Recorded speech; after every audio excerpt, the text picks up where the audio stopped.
as a cricketer, but as a person? Things change quite drastically. I mean, everything that you've been used to, routines, everything changes. I mean, you literally have to totally be aligned and aware of taking care of another life. Yeah. That's totally dependent on the mother primarily, but also dependent on the father. Yes. Both parents taking care of the child together is a different environment altogether, and something that we both have enjoyed thoroughly. Yeah. It's been life changing. It's been Awesome. a connect which has been different from anything else that we both have experienced before. Just to see your child smile at you is something that you can't put it in words. I can't express how that feels from within. But it's just been such a blessed and such an amazing time. You've been traveling, like you said, playing a lot of cricket, and from one bio bubble to the other. How's that impacted you?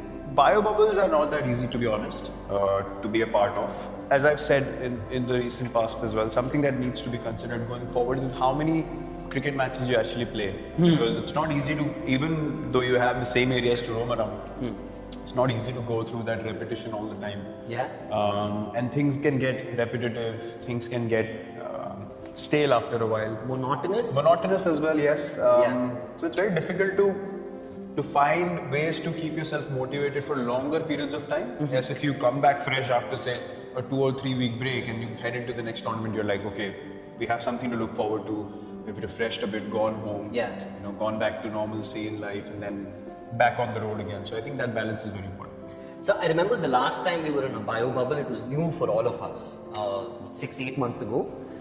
And now everybody's come after playing a lot of cricket. So do you think the environment this time around in the team is a lot different from last time? Yeah, it is. I mean, last time we got together way before the tournament started. So things probably were not as smooth as they have been now. You know, there's not much worry about whether people are going to be, bowling well, batting well. Because people have had a lot of cricket coming into this IPL. And they've gotten used to playing in this environment, playing in a bubble. But as I said, having had enough game time in the recent past, it's certainly going to help players be more match ready this time around than probably would have been the case in the last time. And in terms of this IPL being at limited venues, I think you quite enjoyed the Dubai and Abu Dhabi experience last time. What are your thoughts on this IPL? Because there are a couple of more venues and there's a little bit of travel. It's interesting. You're traveling in chartered flights, so that's not a thing to worry about at all. It's interesting because there's no home or home advantage for any team. Yeah. Neutral venues, so you have to adapt pretty quickly.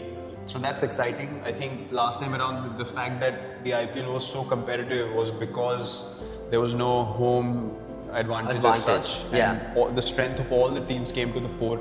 Literally down to the last game, you didn't know who was going to qualify, apart from a couple of teams. Yeah. 2 spots were still open in the end. So I feel like this time around it's going to be the same case, and it's going to be very competitive.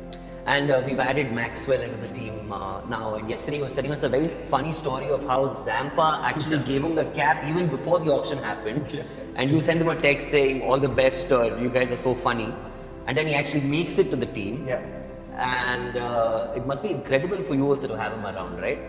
Yeah, we wanted Maxi, specifically we targeted to go for him in the auction, and when things end up happening the way you thought they would, you obviously feel great.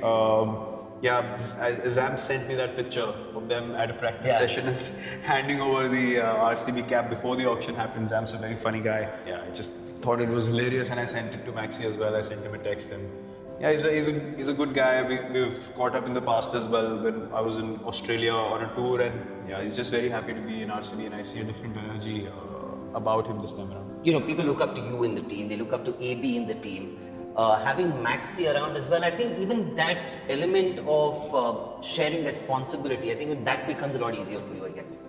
For us and for him as well. Right. I don't think as much as you guys, you within your team want to be the match winner. You don't want to be the center of attention all the time. Right. And I think that's something that happened with him wherever he's played before this. Yeah. There's too much focus, too much attention on you have to do well, We have decided to pick him Right. You know, he's not demanding to go to any team. So when you Right. decide to pick a player, it's very important to manage the player as well.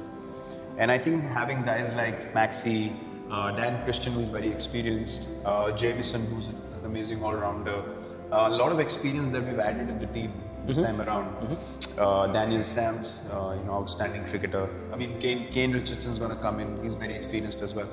So we have a squad where we don't want anyone to be the focal point of the team. Yeah. We want a strong squad all over that can feed off each other Right. and have a great balance and move forward in one direction. And that has to be the communication within our group as well. No one or two or three guys are going to be put in with the most amount of load and the others just do auxiliary work. It has to be everyone pulls together so the weight is spread evenly and then all the situations can be tackled accordingly.